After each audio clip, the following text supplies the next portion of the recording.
한때는 정말 잘 나가던 제약사였는데 5년 만에 주가가 80%나 빠졌습니다. 오늘 우리가 분석해볼 조화제약 이야기인데요. 과연 이대로 사라질 가치 함정일까요? 아니면 정말 인생 역전의 턴어라운드 기회가 숨어 있을까요? 오늘 그 속을 한번 제대로 파헤쳐 보겠습니다. 네, 오늘 법정효율을 기업은 바로 조화제약입니다. 지금 보시는 이 숫자, 마이너스 80%. 지난 5년간 주가가 말 그대로 증발해버렸습니다. 이게 그냥 좀 떨어진 수준이 아니잖아요. 도대체 이 회사에 무슨 일이 있었던 걸까요?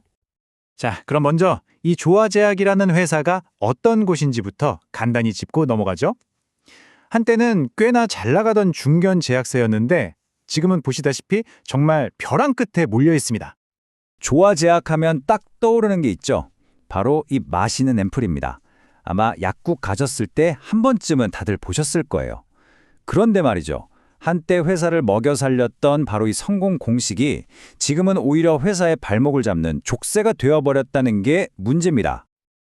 자, 그럼 이제부터는 숫자가 말해주는 냉정한 현실, 그 위험 신호들을 하나씩 짚어보겠습니다. 먼저 재무 상태부터 한번 보시죠.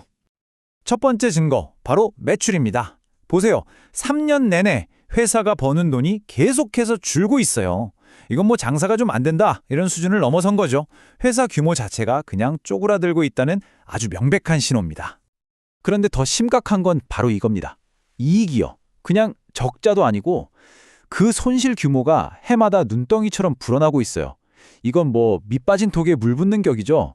사업을 하면 할수록 오히려 손해가 더 커지는 아주 심각한 구조적인 문제에 빠졌다는 뜻입니다. 이게 바로 그 결과입니다. 정말 극명하게 보여주죠. 빚은 67%에서 185%로 3배 가까이 늘었는데 회사 금고에 쌓아뒀던 돈, 즉 유보율은 241%에서 78%로 뚝 떨어졌습니다. 들어오는 돈은 줄고 갚을 빚만 늘어나는 그야말로 최악의 상황으로 치닫고 있는 거죠. 그래서 지금 회사가 마주한 가장 큰 위협이 바로 이겁니다. 자본 잠식이요. 이게 뭐냐면 쉽게 말해서 그동안 까먹은 돈이 너무 많아서 이제는 회사를 처음 세울 때 썼던 미천, 즉 자본금까지 다 까먹게 생겼다는 뜻이에요. 여기서 120억 원만 더 손실이 나면 바로 자본 잠식입니다. 이 지경까지 가면 상장 폐지까지도 갈 수 있는 정말 회사에 존폐가 걸린 문제인 거죠. 자, 그런데 이대로 그냥 무너지고 말까요? 아니요. 이 절망적인 상황 속에서도 기회를 보는 시선이 분명히 있습니다. 그 희망의 근거는 대체 뭘까요? 반등을 기대하는 쪽의 주장은 이렇습니다. 일단 반려동물 헬스케어라는 완전 새로운 사업에 끼어들었다는 점, 그리고 동남아 같은 해외 시장으로도 눈을 돌리고 있다는 거, 여기에 하만 공장도 정상화되고 있고 무엇보다 아직 사람들에게 조화제약이라는 이름이 익숙하다는 브랜드 파워, 그리고 주가가 정말 바닥까지 떨어졌다는 점도 희망의 근거로 꼽힙니다. 이 중에서도 가장 큰 기대를 모으는 건 역시 반려동물 사업입니다. 요즘 이 시장이 얼마나 뜨거운지 다들 아시죠? 조화제약이 가진 그 앰플 기술을 동물용 제품에 적용하는 건데 만약 이게 제대로 터져준다면 지금의 이 만성적인 적자 구조를 한 방에 뒤집을 수 있는 그야말로 게임 체인저가 될 수 있다는 거죠. 하지만 희망만 보고 가기엔 이 회사를 둘러싼 위험 요소들이 정말 만만치가 않습니다.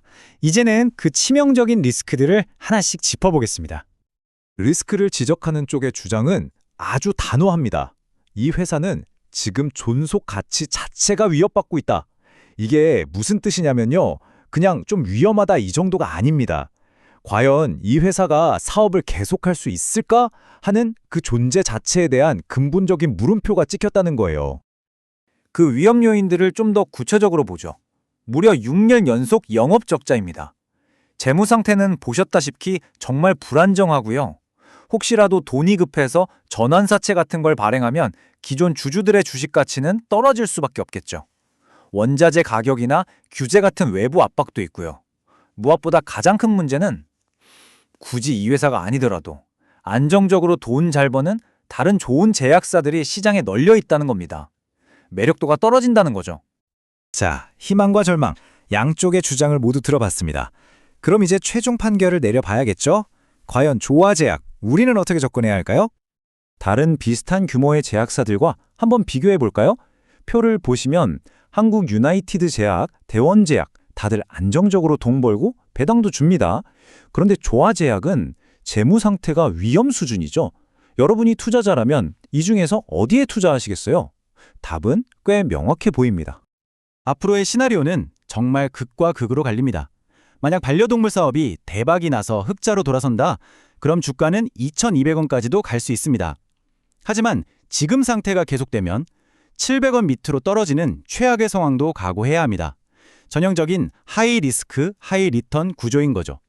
그래서 최종 결론은 사라, 팔아라가 아닙니다. 아주 까다로운 조건부 전략을 제시하는데요.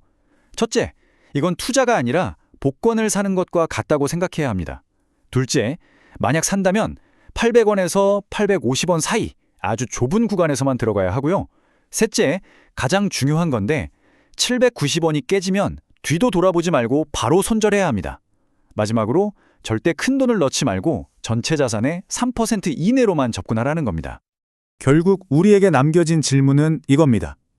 790원이라는 명확한 마지노선이 그어져 있는 상황에서 이 아슬아슬한 외줄타기에 동참하는 것이 과연 계산된 리스크일까요? 아니면 그저 무모한 도박일까요? 선택은 여러분의 몫입니다.